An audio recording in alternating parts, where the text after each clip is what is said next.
Welcome to the Waxing Podcast. I'm Kirsten Getzelman, esthetician, educator, and your host. Each week, we'll dive into real conversations, industry tips, and the kind of advice every beauty pro should have in their back pocket. This show is sponsored by Enso, a woman and esthetician founded brand bringing better options to everyday beauty pros. Let's dive in. Hey, you guys. Hey, friends. Welcome back to the Waxing Podcast. My name is Kirsten. I am Tampa Waxer, Enso Wax, and the Waxing Podcast on social media. And today's episode is a good one, a juicy one, a necessary one, and one that we're going to be going into right now. Well, almost right now.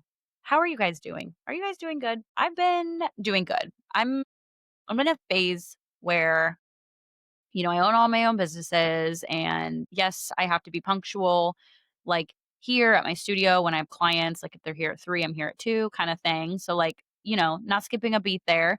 But like when it comes to the admin stuff, when it comes to like building a brand, when it comes to the flexibility of like getting to work at 9 a.m. and 9 p.m., I'm finding myself kind of all over the place lately, which is like good. I mean, I'm kind of just like reminding myself always that, you own your own business to control your life. And so, like, in times where I feel guilty because I haven't started working yet and it's like 9:30, I remember like it's my business. Like, we're taught in school, and I don't mean esthetician school, I mean like school, that we are leading a path of 8 to 5. And I really do think even in my 30s, it's like a hard kind of thing to get over.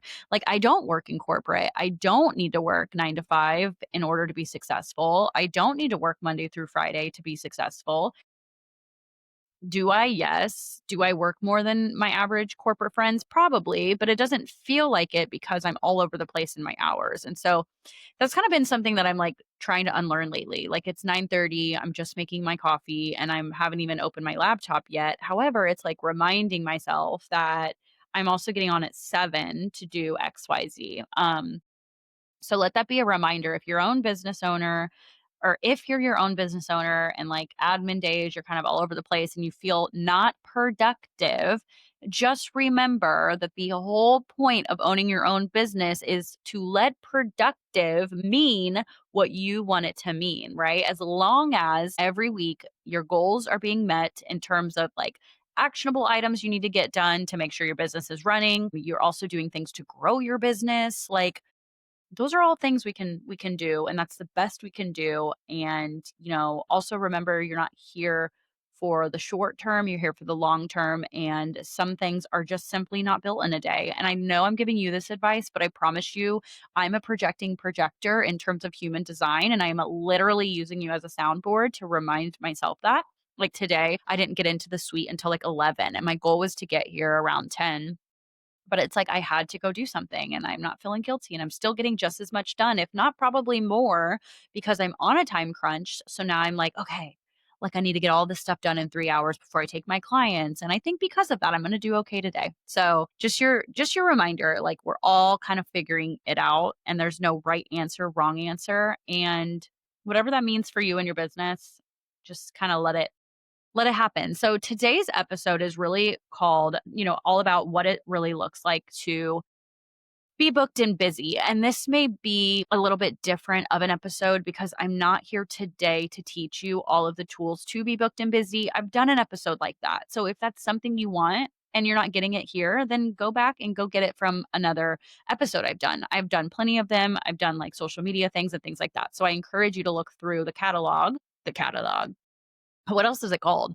The episodes. That seemed so official. The catalog. And venture through. But today is really all about what I just got into, which is like tailoring your life to be booked and busy. And I don't mean like booked and busy taking like a stroll down, Bayshore Avenue or things like that. I'm talking specifically about your business. So don't let me say that this episode does not have to do with something that you'll learn from, because it's quite the opposite. I think, and I really want to start out with like just this big one, right?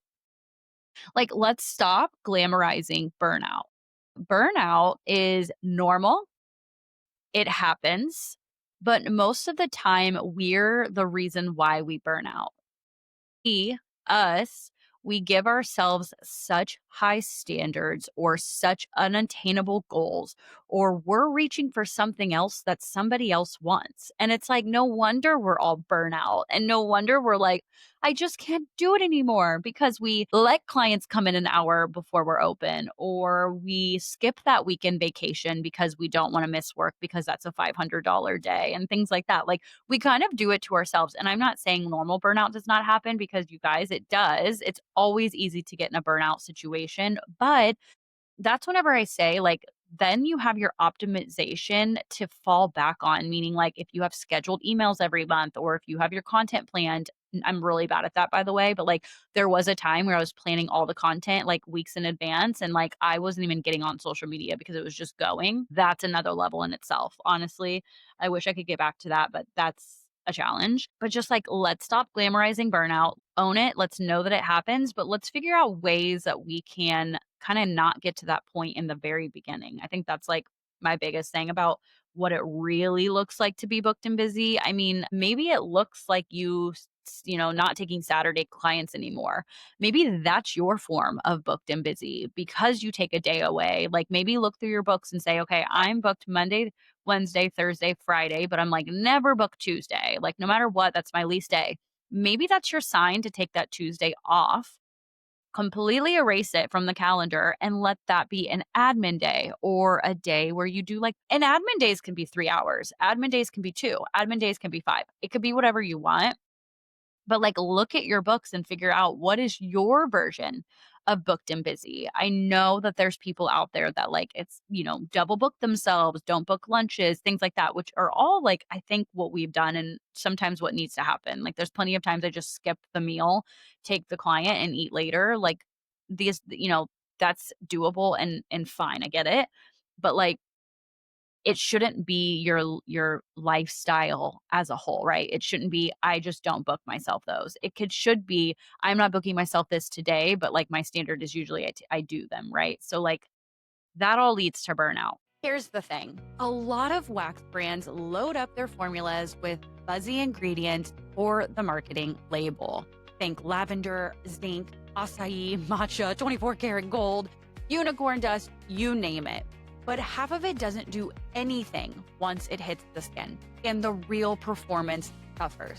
At Enso, we don't chase trends, we chase results. Our waxes are made with high quality, functional ingredients that actually support the skin and help you work efficiently. No gimmicks, no fillers, just wax that melts beautifully, spreads like butter, and is a wax that your clients notice. If you've ever felt like your wax wasn't quite delivering, it might be time to stop buying the buzzword and start choosing performance. Use code TWP10 for 10% off your first order, and I'm going to drop a link down below for you to come hang out in the completely free Enso community channel. It's where estheticians are having real conversations and you're learning about Enso before anybody else. No, it's not your next Facebook group. Enso is a wax that work as hard as you do, and I'm so excited for you to take this opportunity to try it for yourself. What is a full book, right? And that's like another thing too. Like I guess like getting really into personalizing what a full book looks like to you. Like maybe a full book looks similar to like my full book. For instance, I am only here 4 hours when I'm here. So like if my book is full for 4 hours, like I'm so happy. Maybe you are more happier when your books are booked out for the 8 hours, but like tailoring it to what does a full book look like for you. Maybe a full book for you is like clients for an hour, content for an hour, admin stuff for an hour, then clients for another 2 hours, and then lunch, and then maybe 3 more clients and then out the door. Like that can also be a full book. Full books are determined by the user who's, performing the services. Now, does it align with your business goals, your money goals? I don't know, right? Ask yourself that question. But really diving into like what your full books look like to you. I think booked and busy also can mean setting boundaries, right? So, like, not allowing your clients to come in on off hours so that they can actually fill up the space in which you are here. I know it's so tempting to be like, fine, I'll take this girl at 8 a.m. because, of XYZ. And like, I've come in on a Saturday before where somebody's had a wedding. And if they're my client, like that to me is like different, right? But if you have a client that needs to be a certain day, a certain time, and like they want that consistently, I would ask yourself, is that worth it for you long term to come in an hour, leave, and then come back for the rest of your clients, right? So, something to think about. Boundaries for sure is something that you want to think about. And just like seeing, what that means for your business in terms of what that means for your business at the end of the day. It's yours, and I'm going to keep reminding you of that. Okay, so there I will touch on tips to continue to be booked. So number 1, always in person try to rebook your clients. It's the best way to get people on your books. It's the best way for them to find the times that they need. It's just the best way for you to get them coming back. I mostly never give my clients a chance to not rebook just because I get them in the system of like, hey, we you can always cancel, you can always reschedule, you can always do this, but I don't know if I'll always have room for you if you wait last minute. So, like, figuring out your point of contact in terms of like how you're speaking to your client about it, I think is number 1 goal. So rebooking in person as much as possible. If you don't get those few clients that rebook in person, that's whenever you can get an email blast sent out, just simply saying like, "Hey guys, I'm still here. Make sure to book with me." Email blasts are really good for if you have like busy seasons coming up where you can say like, "Hey guys, it's like that scared tactic where you can say, "Hey, holidays are coming up. I always get booked. Make sure you get on before you cannot find a spot." That's always usually that like fast action that gets somebody to book. Talk about it on social media in terms of like different reasons why people should like rebook and giving them that call to action to rebook or book for their first one, as well. But the best and the always truest way for you to get a client to come back is to rebook them in person. Or again, I think emails are really good. If you can get the textability, more power to you. I think that's also a really good one. I also have textability. And today I'm actually sending out an email blast and a text. I have like really gave myself a busy Monday, you guys. Like Mondays are always when I podcast, but for some reason, specifically today, I've given myself every single task that I've ever had in my life. And we're just going through the motions. And then finally, it's hard to say this because you know what one of my pet peeves is? One of my pet peeves is like when you start following someone on social media that has like quote unquote made it, and what I mean by made it is like financially stable, right? Financially, like they don't have to look at their bank account before making any purchase at all. They can book a plane ride, they can book a trip and like that's it.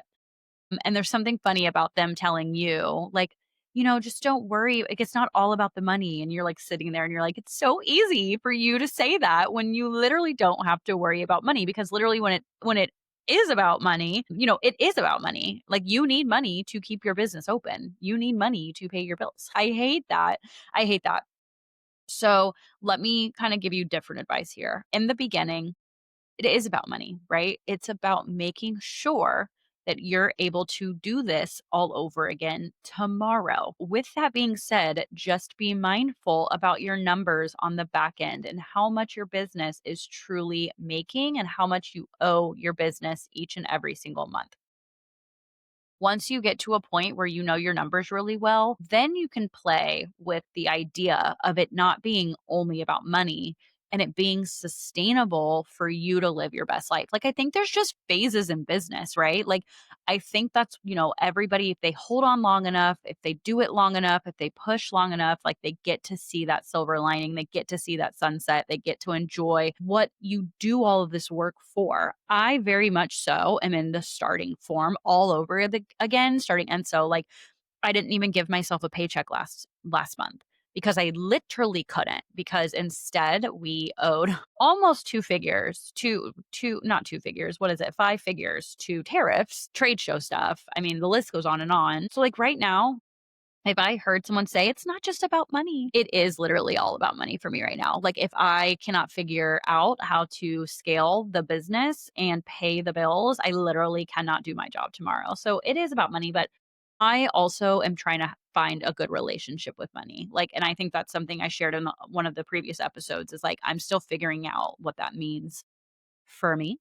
So sometimes I don't like giving like money advice in that way because I'm like, I feel like, like the kettle calling it black. Like I'm over here like, just release release all of those pressures around money. It's like, no, money is like a big deal. But yeah, I mean, I think the long-term goal is like whenever it's not about that anymore, figure out like how you can sustain and enjoy your time, because I want to remind you that our jobs are not who we are. Our jobs are what we do.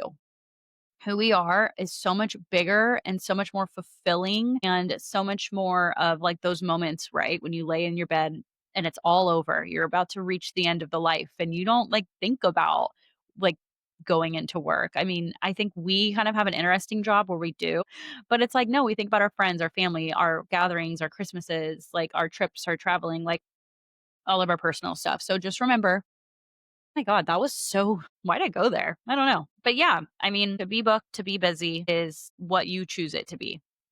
Okay? All right, guys, we are closing up the chapter. I am so excited to see you next week. I hope you've learned something, you felt inspired, or, you feel like after listening to this, you got some homework to do. Those are always the goals for me. I'm hoping you have one of them in your belt. And with that being said, I will see you guys next time. And just so you know, when I'm saying see you guys next time, it's not SEEYOU next time. It's see you, C, letter U, next time. You get it? Yes? Look it up. Bye, guys. Thank you for listening to the Waxing Podcast. If you found today's conversation helpful, be sure to follow the show and leave a review. It helps continue creating resources for beauty pros just like you. For updates and more, follow us on Instagram at The Waxing Podcast. I'll see you next week.